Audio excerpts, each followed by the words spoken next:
Qui sont venus ici de la Gaspésie et du Bas-Saint-Laurent.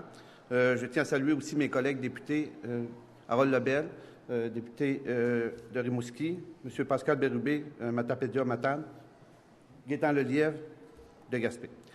Vous savez, l'industrie forestière vit actuellement de grands enjeux et de grandes problématiques. D'une manière plus large, on peut parler d'une atrophie de l'économie forestière au Québec. Il y a des moulins qui ferment. Il y a des usines qui n'investissent plus pour moderniser leurs infrastructures. On a des coupes importantes en recherche. On va voir la fermeture probable du consortium en foresterie qui est situé à Gaspé. On a des problèmes de certification avec le FSC. Et maintenant, on est dans un contexte où on vit des coupes de 30 dans le soutien aux travaux en forêt privée. La forêt privée, c'est 130 000 propriétaires. C'est 35 000 propriétaires sous aménagement, puis c'est 25 000 emplois. Chaque dollar investi en forêt privée génère 6 en activité économique pour un grand total de 2,3 milliards d'ajouts à l'économie du Québec. Cette économie de la forêt privée en est une d'occupation du territoire, de développement durable, et c'est un des principaux, sinon le plus important déterminant de la santé économique de nombreux villages au Québec. Plus spécifiquement, la foresterie contribue à l'économie de 250 villages, dont 100 en vivent entièrement. Le ministre s'est engagé dans une tournée de consultation à écouter les régions du Québec. Cette tournée s'appelait « Faire plus ». Et paradoxalement, ça a amené le ministre à annoncer des coupures, ce qui laissait dire à certains que c'est impossible de faire plus avec moins. Les acteurs de l'économie des forêts privées permettent une occupation digne, vivante et génératrice de prospérité. Et de s'attaquer à ces derniers, c'est poursuivre la déstructuration économique du Québec. Le ministre Laurent Lessard a coupé le programme de création d'emplois en forêt, réduisant de 6 millions les budgets en forêt privée pour la Gaspésie et le Bas-Saint-Laurent. C'est un programme qui existait depuis 20 ans et qui était associé à une spécialisation des régions, à un créneau qui était donné à la Gaspésie. On n'a pas coupé dans les mines ailleurs, on n'a pas coupé, c'est un créneau qui était spécifique à notre région.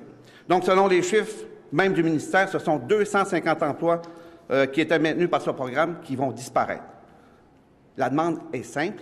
On demande au ministre d'annoncer dans les plus brefs délais, et pas au mois de décembre quand il va y avoir 4 pieds de neige, d'annoncer dans les plus brefs délais la reconduction du programme de création d'emplois en forêt, le programme d'investissement sylvicole provincial et qu'il fasse sa job, qu'il aille au fédéral chercher le 6 millions que le fédéral fournissait pour le programme d'investissement sylvicole et ce qu'on sait actuellement, c'est qu'il n'y a aucune démarche qui a été faite au fédéral pour aller chercher ces sous-là.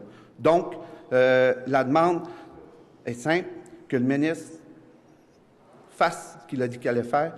Il a dit avec le premier ministre qu'ils allaient soutenir l'économie forestière au Québec, mais qu'il le fasse. J'inviterai maintenant M. Pierre Sirois à prendre la parole.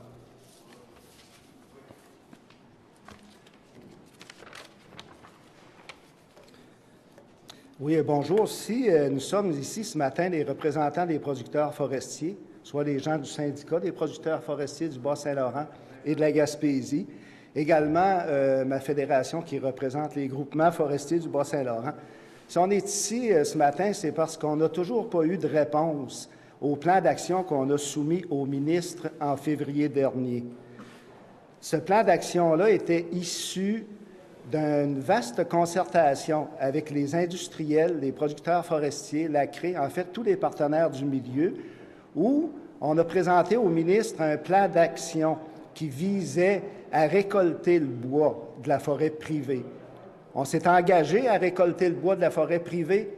Nos industriels sont engagés à prendre ce bois-là, mais on attend toujours la réponse du ministre. Vous savez que nos budgets qui étaient dans le Bas-Saint-Laurent d'autour de 12 millions l'année passée sont maintenant de 7 millions. C'est une coupure d'environ 40 %, ce qui représente une perte d'emploi de 200 à 300 emplois en forêt privée, également une perte de toutes les retombées économiques que cela suppose.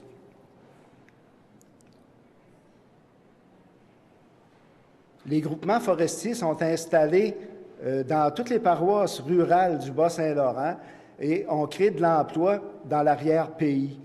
Si nos budgets d'aménagement ne reviennent pas pour aménager la forêt privée, bien, ça représente, comme le disait M.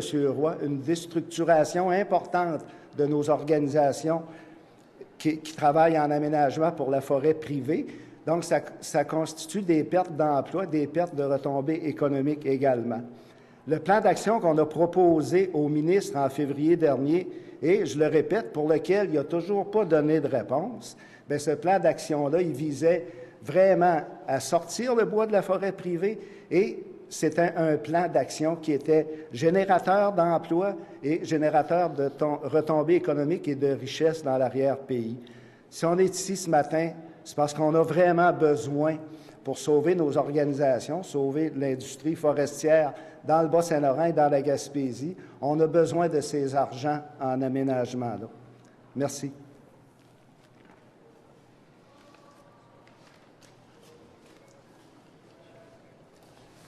Bon, j'inviterai maintenant M. Arsenault, de la Gaspésie, à prendre la parole.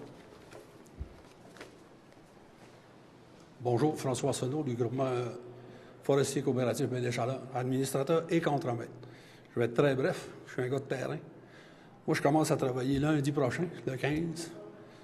Puis, avec les coupures qu'on nous impose aujourd'hui, je finis à la fin juillet. Puis, c'est pas juste mon cas, là, on est une quarantaine de personnes.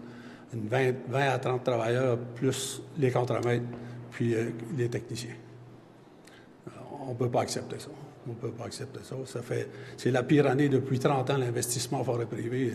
C'est pas le temps de laisser aller les forêts privées maintenant. Merci.